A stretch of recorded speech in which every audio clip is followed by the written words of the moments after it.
జాబిలమ్మ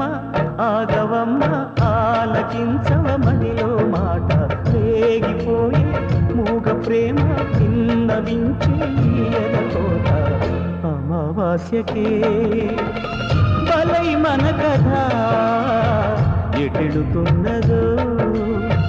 నీకు తెలియదా నా బ్రతుకున బ్రతుకై ముడిపడిపోయిన ఓ ప్రియతమా అమావాస్యకే బలై మన కథ ఎటెడుతున్నదో నీకు తెలియదా జాబిలమ్మ ఆగవమ్మ ఆలకించవ మదిలో మాట రేగిపోయి మూగ ప్రేమ విన్నవించే ఎదలోట అమావాస్యకే బలై మన కథ ఎటెడుతున్నదో